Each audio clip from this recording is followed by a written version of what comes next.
Hey guys, this is Terry with Futures.io. It is my honor to welcome Sam028 for today's webinar on dedicated trading servers, the advantages and disadvantages. The bullet points for today's webinar are what's happening behind the scenes, data feed, market gateways, and more, pros and cons of multiple scenarios, demo and answers to frequently asked questions, and Q&A from the members. Please feel free to type your questions into the questions box during the webinar and we'll do our best to answer them at the end of the event. If you're watching this on YouTube, please do us a favor and give us a thumbs up if you enjoy the webinar. And as always, please feel free to comment, share, and subscribe to our channel. It really helps us a lot.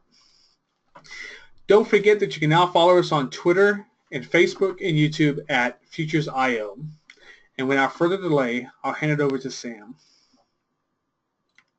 Hello everybody. Yeah. You should get the pop-up any second. Not yet. Yes, I've got it right now. So let's see. Monitor 2. Okay. So you don't see anything right now, but okay. So thank you everybody. Just a quick note, as I'm French and have an accent, if I'm speaking too fast or if you haven't understood something, just keep your questions or just type it in the chat box and I'll try to go slower or try to speak with a better accent. Okay, so let's start. The idea here is to describe VPS, hosted trading, dedicated servers and so on related to trading. So why not, and so on. So the first thing, few definitions for you to understand clearly what are we going to talk about. If you don't understand everything in these slides, doesn't matter. You'll get more details a bit later. So the first thing, virtual machine. It's an emulated computer system. So basically, you have Windows machine or any kind of Windows Linux or Mac or whatever machine operating system running inside a bigger machine which is hosting multiple virtual machines. What we call a VPS, it's a virtual private server. So it's basically a virtual machine running its own operating system, so Windows or Linux, with super users level access, which means the user, the owner of a VPS is admin and can do what he wants to do on the machine. There's no super admin somewhere to install programs or do this kind of stuff. Just like I said before, a physical server, it's a big machine, well, in our case, and a physical server, if it's big enough, can host multiple virtual machines. Also, only says VM for virtual machines. Dedicated server, so just like I said a bit earlier, the owner and the single user of this machine has all privileges and is the only user of the server, the only user of the operating system instance, so Windows, Linux, or whatever. When we say this is what we'll use here, this is my definition for now, but a dedicated server, it can be a virtual machine or a physical machine. Let me hide the control panel, okay. Terry, I won't check the questions in real time, so you'll tell me if there is something. Okay.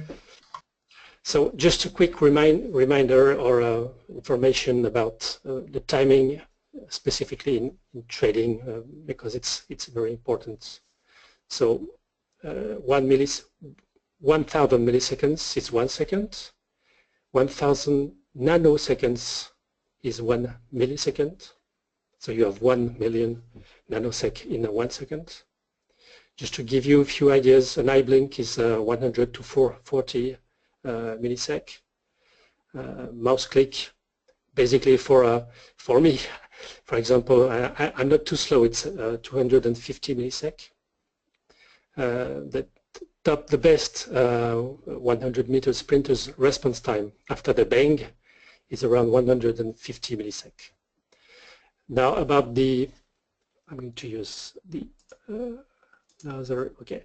So about this is the network latency. It's very important in our case on a normal internet link. So when you send or receive something from Dallas, for example, to Chicago, it takes about 30 millisec. San Francisco to Chicago, it's about 110 millisec.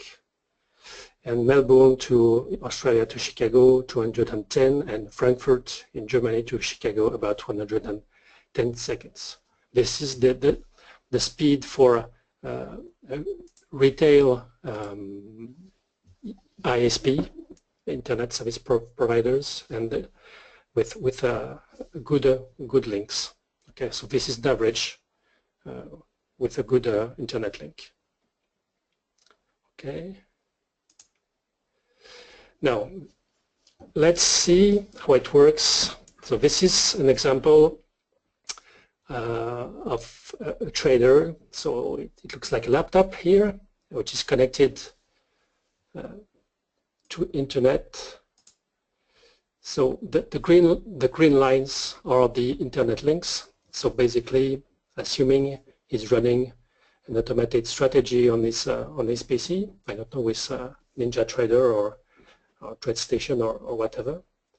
So the information are coming from the market gateways. Well, no, the information, the market data, it's coming from what I called here the data provider. Okay, so the tick data is coming from here. On the other side, the automated strategy is sending its orders to what we call the market gateways, which are receiving the orders and managing them. Basically here I show the market data link for historical data servers. I won't give too much details here because all these links can be different depending on the data feed used on the broker. So there's a lot of differences between, for example, interactive brokers or CQG or FXM. Their own architecture, network architecture can be quite different. So this is a basic chart of the big principles, the main principles, but there are a lot of difference between each data feed provider, broker, and so on. But this is the main idea. So what I put in blue, so here I put CME, but let's say the exchange. The first interesting to note is you are never, as a retail trader, you're never connected directly to the CME. Okay, you always go through market gateways and data providers. Unless you're very rich and have specific credentials and so on. If you're a big bank, you can go directly to the CME, but it's not the case for us here. And if we go back here, so we have the exchange, which is sending orders, information, and market data to what I call market gateways and the data providers. So everybody knows CQG, Continuum, GT, the Signal, and so on.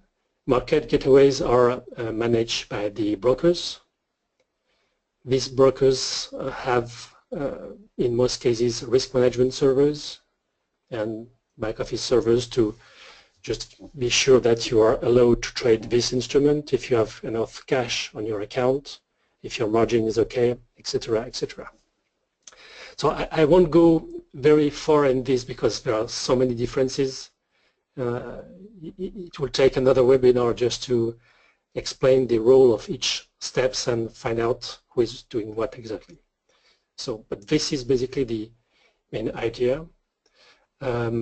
in blue, as you can see here, we usually have a very low network latency because you have market gateways and data providers which are in the same data center as the exchange or very close and with very fast lines and so on. So I assume, well, the latency, network latency for this blue arrows are from 0.5 to 10 milliseconds with differences between brokers and providers, but basically the idea.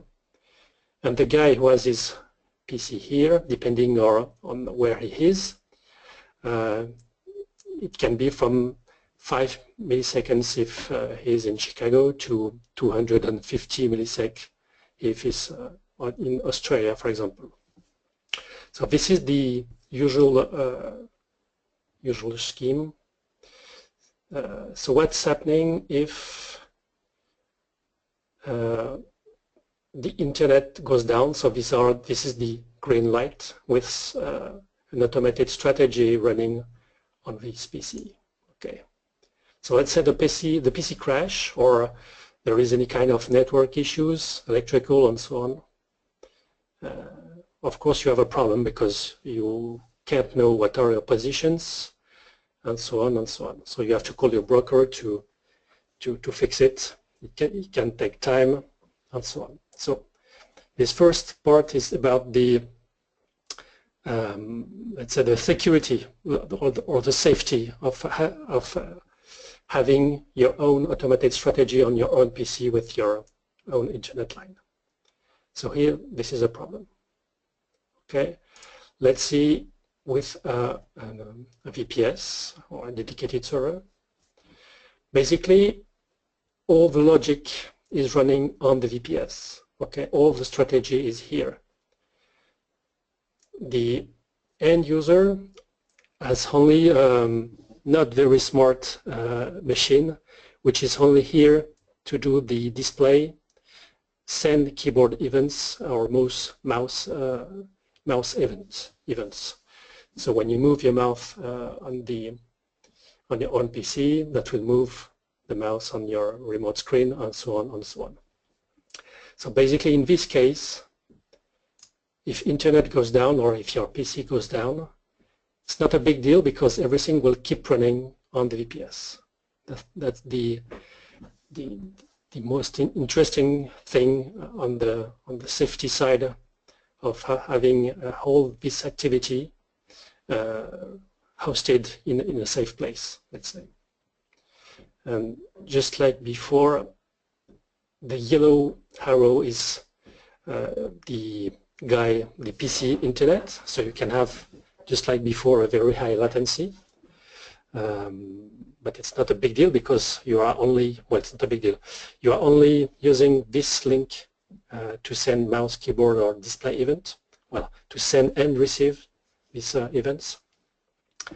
On the other side, on the VPS, so not all, I'll talk about our VPS, but on our VPS, which are in the same building as most data providers and market gateways, the latency is very, very low. So you'll see from 0.5, a bit less, in fact, to 1 milliseconds, approximately. But just like I said initially, it depends on the data feed providers and the market gateways.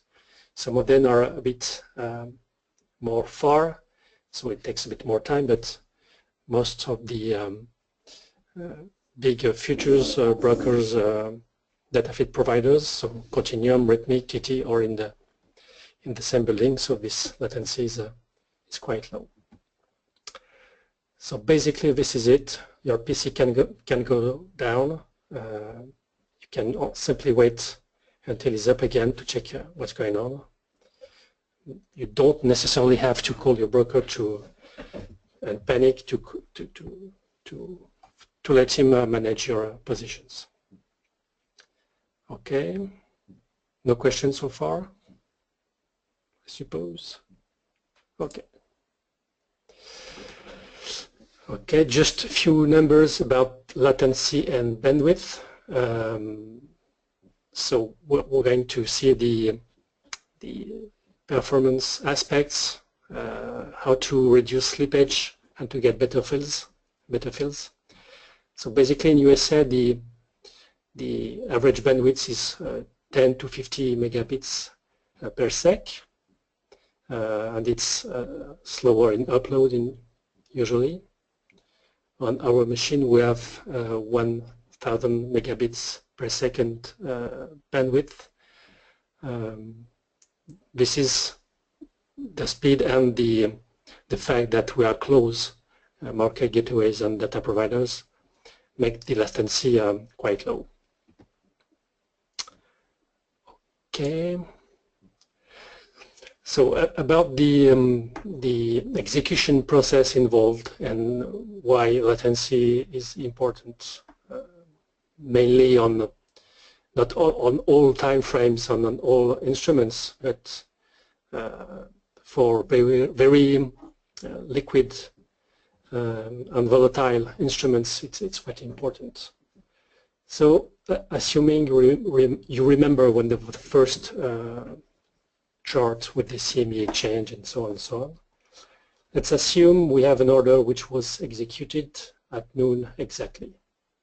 Okay, the information is received by the data providers 1 millisecond later. I just go back very quickly. So we hear CME send orders information to to data providers. Okay, data providers will send you to your own PC, which is in this example in California, will send you the information to your own PC. So for California, it will take about 100 millisec. So this is this time. Here the data is received by the PC itself. I assume the strategy is simple, so it takes only 500 nanosec to compute for the user computer to decide what to do. So in this case, he sent an order. This is network latency again, so from California to the market gateway in Chicago, so 100 milliseconds again. Here the order is received. 1 millisecond later, the market gateway is sending the order to the exchange, and the order is then executed. There are a few steps here which are not described to make things a bit clearer than it is in fact, because you have what we had before, what we saw before, which is the risk management and the back office stuff, just to check, are you allowed to trade these instruments, and do you have enough margin, and so on. So in this simple example, we have an execution time of about 200 milliseconds.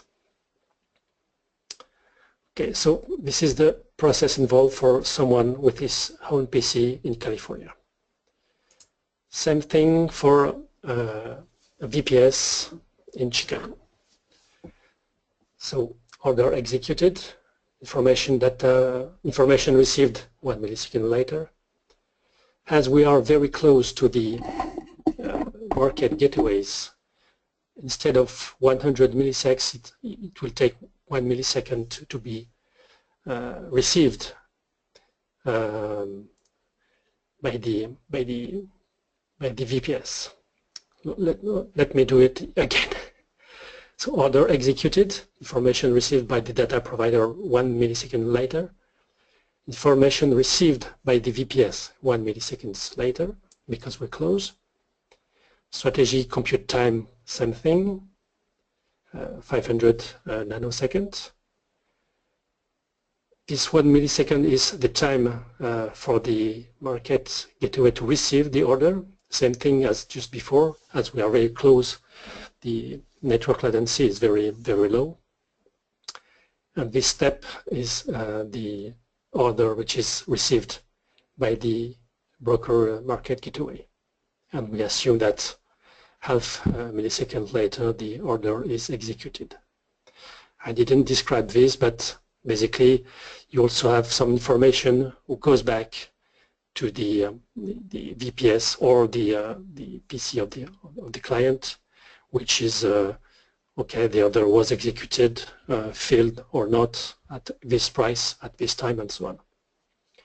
So in this simple example, we have an execution time of about 5 milliseconds.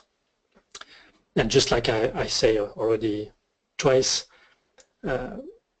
these are just what we have in best cases or in most and good cases, but some brokers and some market gateways can be slower than the others. Okay. Okay, so we'll see that later. So basically, it's the pros and the cons of the VPS or dedicated servers. So the pros, it's very reliable because it's not, the virtual machines are not running on a normal big PC. It's professional servers with a lot of redundancy everywhere, electrical, memory, disks, network, and so on. So it's very reliable. You always have, well, always, you will have less slippage and better fills in volatile markets and very active instruments. When you have news, when you have some specific events and so on, as the overall execution latency is much lower, you will have less slippage and better fills. Other pro, it's up 24/7. You don't need to have your own PC running all the time with an UPS or something like that. It's usually faster than I call an average PC. So of course you can have a very powerful machine, a very expensive machine, but basically from what I see and what we provide, in our case it's faster than a usual PC. You can trade and have access to your environment from everywhere. So if I just go back here, this is an example of an Android phone, and as you can see you have a remote desktop client, and you can see your charts and all your Windows environment here from your smartphone or your Android device or iPhone or whatever. And you have a PC, a machine dedicated to trading. You don't have email, you only use it for that. Sorry. Okay. So you only have a PC with your trading stuff. No movies, no emails. You don't have to do emails on that. You can, but the less risky stuff you do, the better for the overall safety, and then less risks of viruses, malware, and so on. I think this is it for the pros. The cons are the costs. Of course, it's not free. As you will be connected for your mouse, keyboard, and monitor to the machine, if your internet is really too bad, then it will look sluggish and it won't be very easy to use. So there's no miracles about that. Of course, if you are using it only for automation, you don't need to be on it all the time. You launch it, you launch your strategy once, then you check from time to time, but you don't have to manage this all the time. So for a 100% discretionary trading usage, it's not very useful, only reliability. Let me go back to this. Okay. So basically, if you are discretionary here, if you want to launch a market orders, so you will click on this PC, And the click by market signal will have to travel anyway to the VPS. Okay, it's not the order itself which will travel, but only the mouse event. But if you do that, it will take 100 milliseconds, so not very interesting for discretionary trading. The only advantage for it is what we saw before, the reliability and the fact that you will only have trading stuff on the machine. And VPS, or at least our machine, or the important point is to be very close to the exchanges. If you have to do very large optimizations, it's better and cheaper. At least if you have to do that for a long time, it's better or cheaper to buy a big PC or a big server, and you put it in your garage and you do your hours of optimization on it. Okay. So quick advertising, Speedy vs the world. So basically everybody knows what we call cloud providers, like Google Cloud Engine or Amazon Web Services and so on. Basically, cloud providers, virtual machines are getting expensive very quickly. You can do the math, it's very easy, because you pay for everything. You pay for the CPU, you pay for the RAM, you pay for the size of the disk, you pay on how many disk I/O you've done, how many network you've done, and so on and so on. So it's very good. Cloud services in general, when you need few machines, then a lot of machines very quickly.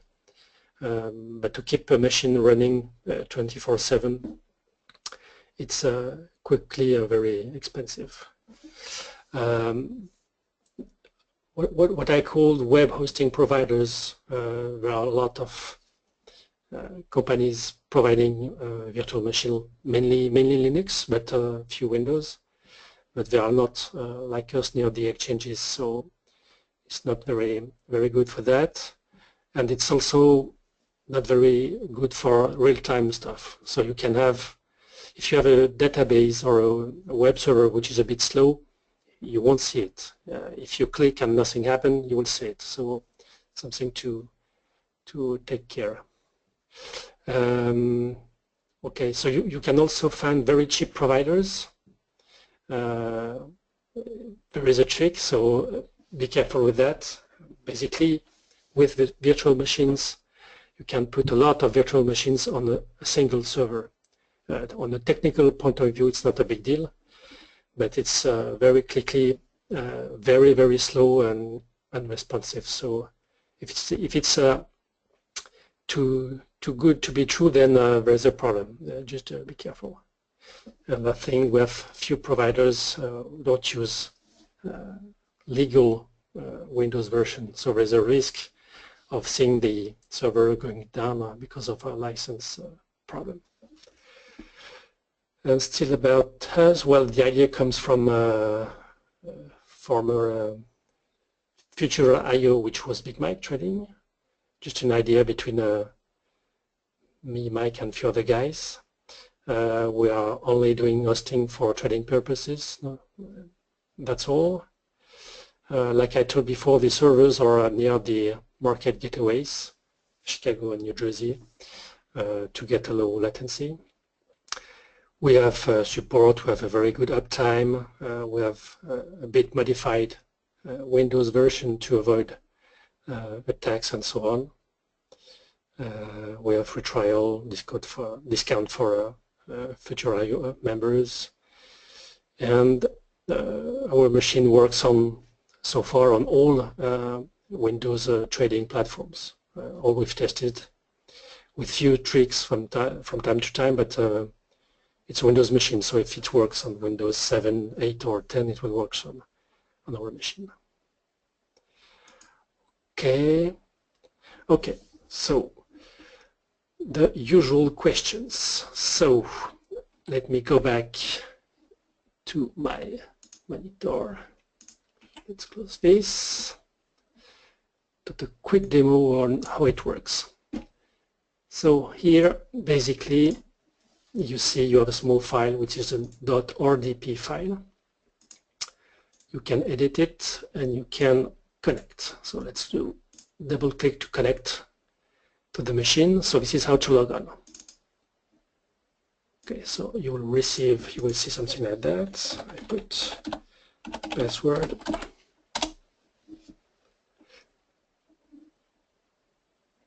Okay, and here we go. So this is not my own PC. This is a remote machine which is here in Chicago.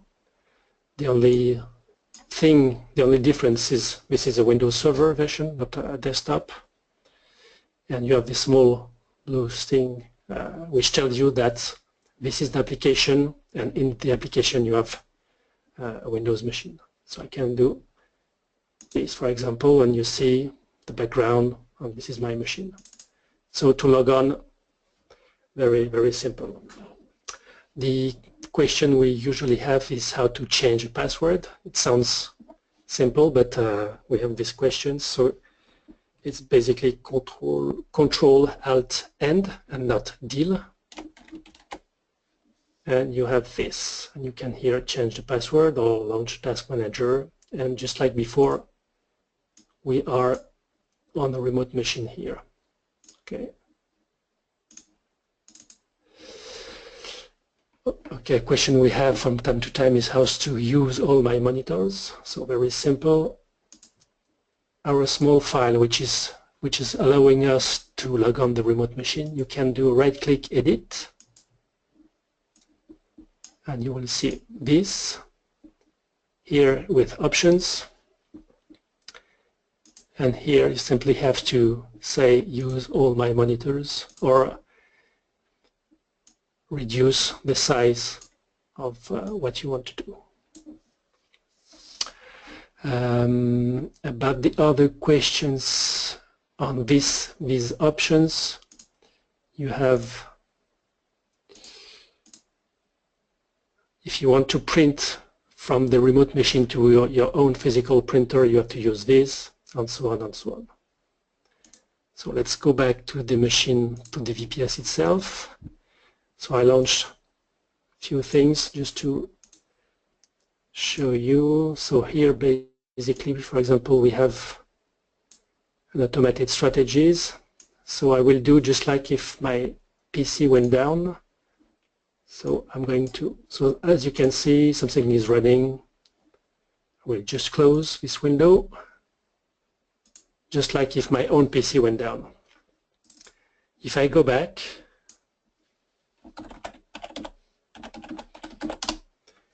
you'll see that everything will keep running just like before.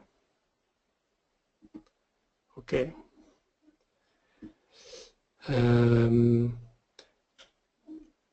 Okay, so the other questions I had was, let me show this. Okay.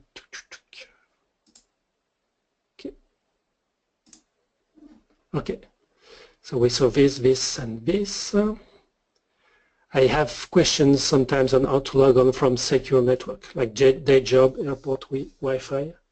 In some cases, it can be a bit tricky if there are very smart firewalls and so on. Usually, we can bypass or explain to the user how to bypass these kind of things, but in some cases, it can be a bit tricky.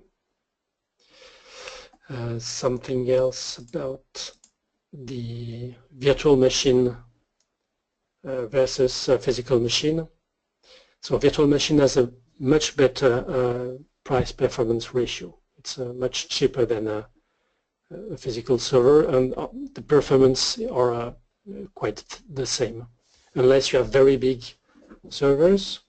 And this is why for more than 4 cores and more than 32 gigabytes of RAM, it's better to go with a physical server. The other question we have usually is how secure is it? So the reliability itself. So I think this year it was, well, in 2016 the uptime was 99.99999%. So it's working very well. We have very good servers and the network is very stable. It's really great. And the other question we have from time to time is the data confidentiality. We don't sell strategy indicators. We don't trade other people's ideas and so on. So seriously, we don't care about what's running exactly, and it's not our business. So it's not a big deal. And I think that's it. I'm done with my slides, so I don't know if there are some questions or something else. Okay. All right, I'll read the questions to you. Let's see. How often do VPS go down? Well, just like I said, 99.99. Basically, last year we had 2 minutes downtime for only 2 physical servers. So basically that was 5% of all of our machines. And we have users who haven't rebooted their VPS for about 3 years. So it's very, very stable. Problems can happen. So we had one small in last year. I think we had nothing in 2015 in Chicago. We had one in New Jersey. So it's very, very stable. Okay. Where are your servers located? In 350 Surback Road in Chicago, and in New Jersey. New Jersey is more for people trading with interactive brokers and trading forex and stocks. So in New Jersey, we are in Edison and Piscataway. Okay.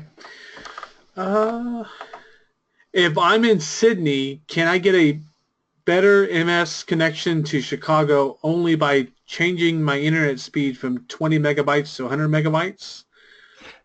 No, because you can't beat the speed of light. This is the theory, and this is how it works. So if you have very large bandwidth, it won't help because it will take time to travel anyway. So no, it won't help. Okay. Unless I'm processing the market data feed myself, isn't there a lag with some of the data feeds? So as the data goes from the exchange servers to the data feed servers, say in New Jersey and then back to Chicago? I'm not sure to understand the question. Sorry. Basically, everything we have two data centers. Well, 3, but people using CQG, TT, Continuum, and so on. They are based in Chicago, so they are in VPS in Chicago. So there is no big latency here. If you had interactive brokers with an account hosted in Connecticut, and if your VPS in Chicago, then you will have a latency here. But I'm not sure if it was. Let me see if I can see the question myself. No, give me 1 second. I can give you access to see it. Okay, and then you should see a panel for questions.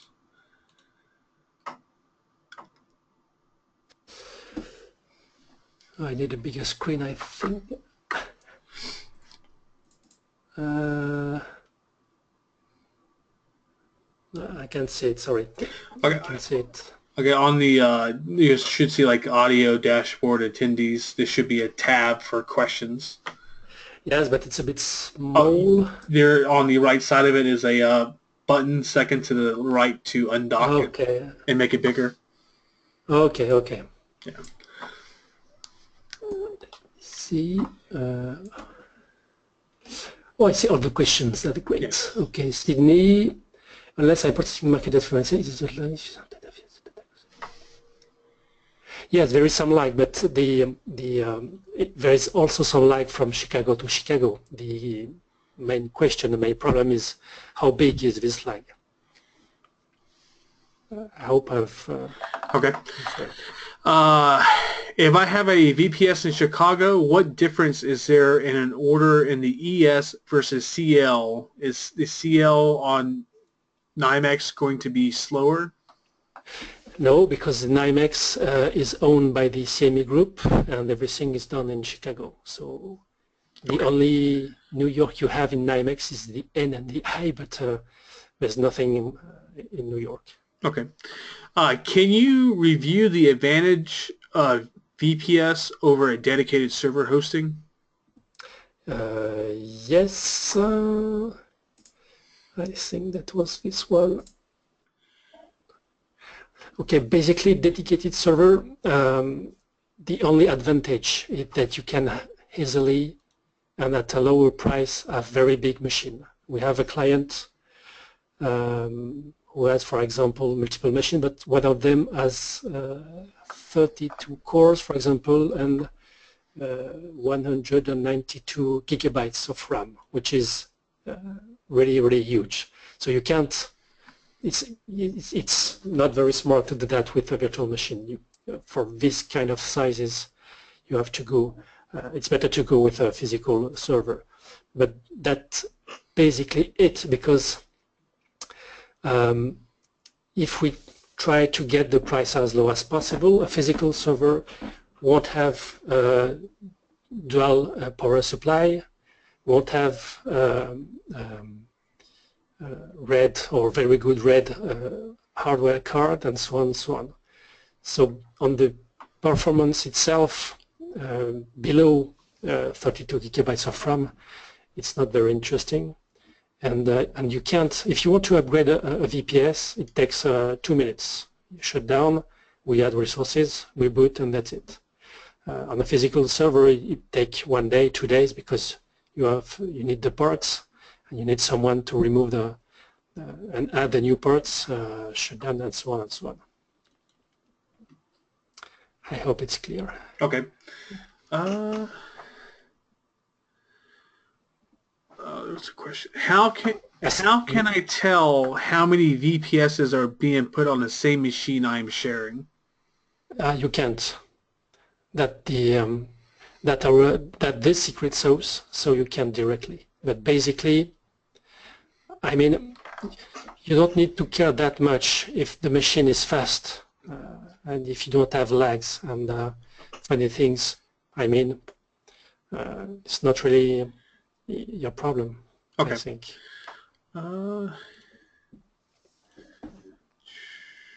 If I have a VPS and use the ATM on NinjaTrader, which places orders server-side, don't I get an advantage with the stop if it's server-side on the VPS?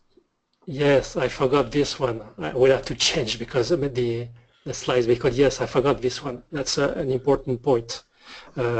If we just go back to the small chart we have, in this case, yes, all the ATM is managed by the VPS.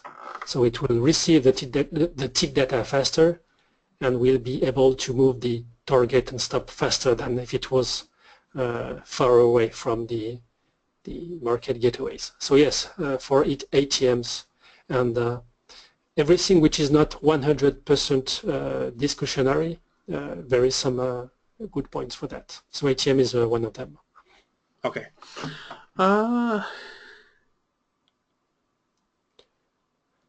How safe is my trading strategy stored and run in the VPS from being a stolen server or somebody, I guess, breaking in or hacking the server?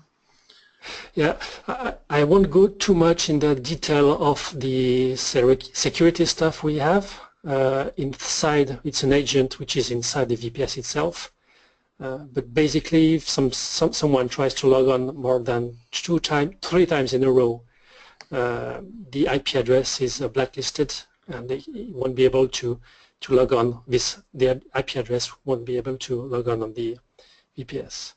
And so far, in 5 years, I don't think we had two guys with viruses at the beginning, but this is what I mean. It's their fault if they do some web browsing or open some unsafe files. That's their business. But so in 5 years, we never had a single break-in and data stolen. Okay. What markets do you provide access to?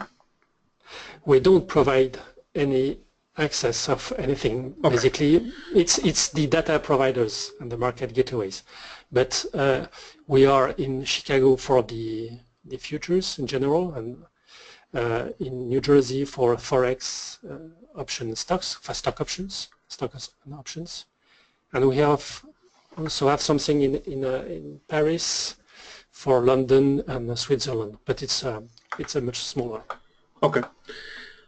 Can one trade directly on Speedy trading servers, assuming the NT or Sierra basic subscribe charting? We by default we have multiple trading software installed. NinjaTrader 7 and 8 are pre-installed, but there is no connection to data feed, and there is no live license key. So if you log on directly on the brand new VPS, you will have to enter your license key and set up your account connection. Okay.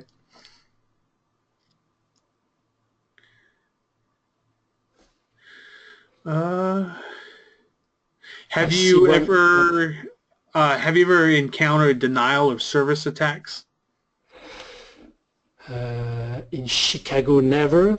We had one last year on the secondary data center in New Jersey, but we are living slowly but surely. We are leaving this second data center in New Jersey, so hopefully we won't have any more. But yes, the big one, which was in October, I think, we had few issues, not with all the servers, but with few servers in New Jersey. Okay.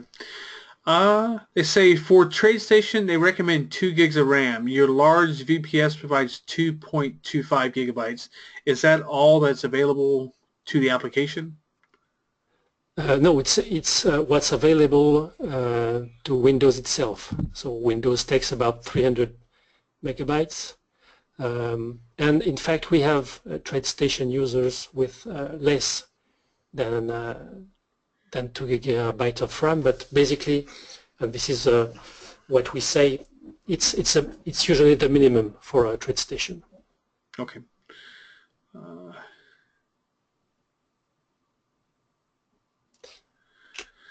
How do you make sure that your VPS users aren't running a web server? We can't. But as we provide a trial, we talk just a bit before with the end user. And basically, if you want to host a web server, don't go with us. There are much cheaper, I won't say much cheaper, but cheaper solution. So I don't think we have any web servers. Okay. Can you run local OCO with VPS without concern in order to eliminate orders viewable on the exchange?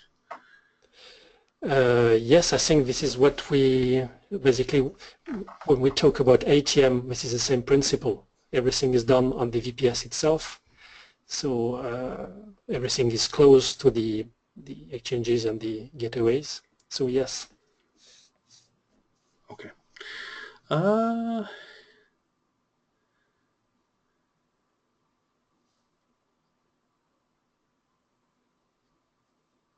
How can I make the graphical delay as low as possible from Sydney to your servers in Chicago or New Jersey?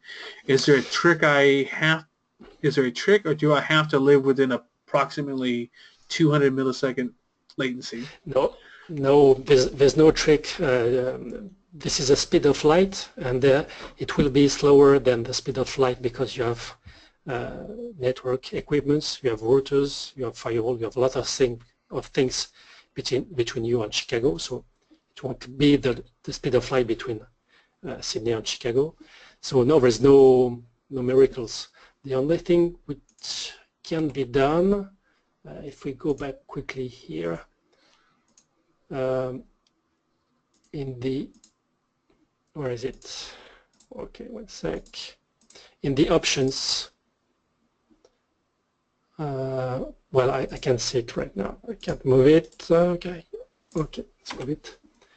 Here in the options of the remote desktop icon, you can modify a few things when you have a high latency. So you can try something like this, for example, or this one. But no, there's no miracles which can be done. Okay.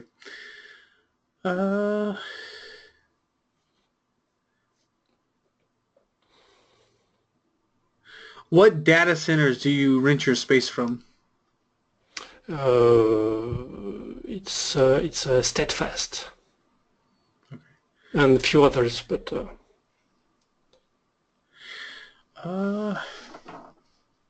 two questions about the reliability of VPS via Speedy. Mm-hmm. One, how long have you been providing VPS services? So 5 years. Okay. And then over time, what is your measurement of reliability? I think you talked about this just a minute ago. I think, yes. But I think one question was if it was the QS was 24/7 or during market hours. It's 24/7. Okay. Okay. Yeah, that's the one right beneath it. Okay. I will take those two out. I see something about licensing arrangement. Yes. Please describe the typical licensing agreement between the trader and the platform provider which allows the use of the VPS.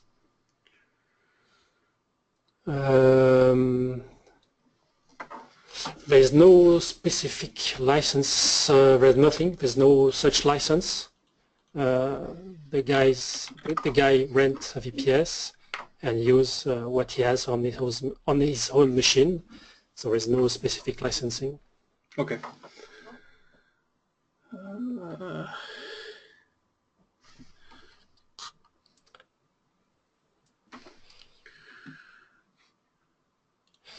About someone asking getting a bigger computer. I don't know how big it will be, so I can say if a Speedy VPS would be faster. Okay. Okay, I see that one.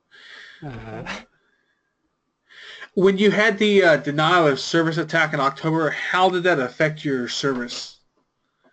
I think we had 3 or 4 dedicated servers which has been unreachable for something like an hour, something like that. Okay.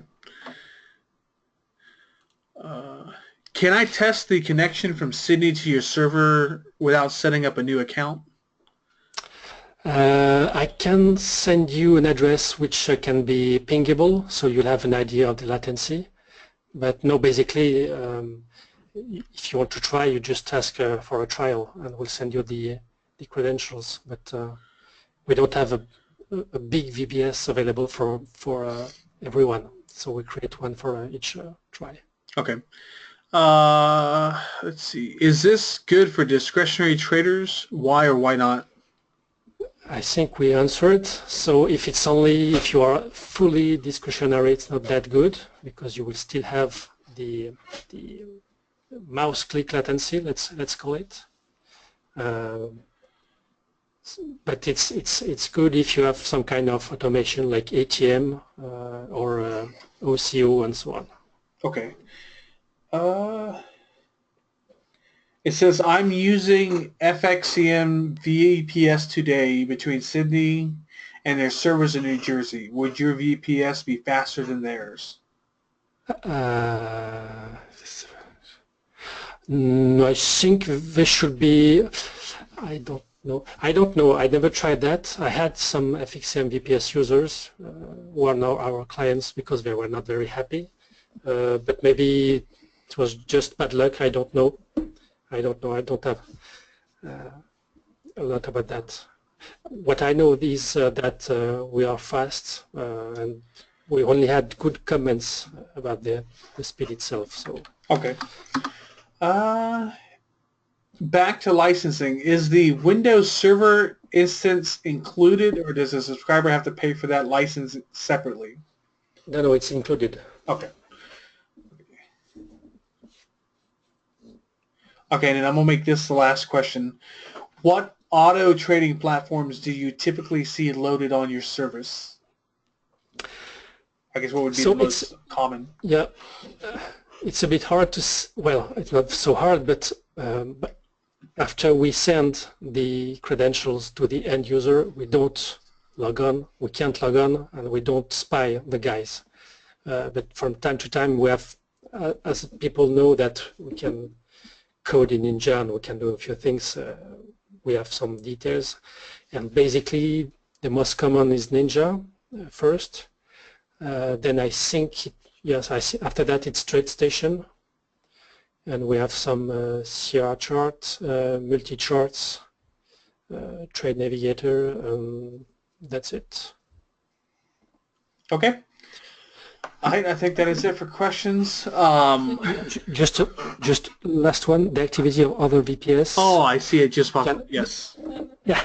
So in our case, no, because we do not what we call oversell the resources. So you can have multiple guys doing back test and so on. It won't affect the others. We have enough free power, enough free RAM to have more than few crazy guys. So it's not a big deal. Okay. For a trial, you can go.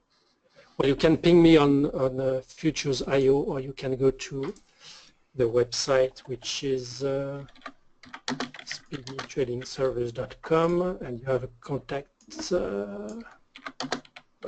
free demo here. You have a contact page here, so you can ask for a trial there. And Daniel, don't want to. What was your question? FXCM. Okay, we answered that. Yes. Okay, I think that is it. Thank you for your time today and for the presentation, Sam. You're welcome. And if you have questions, you know where to find me, the Futures.io or the website and so on. And sorry for my accent. I hope it was not too hard for you. No, it sounds great. Thank you, Sam. Okay, thank you very much. All right, bye. Okay, bye-bye.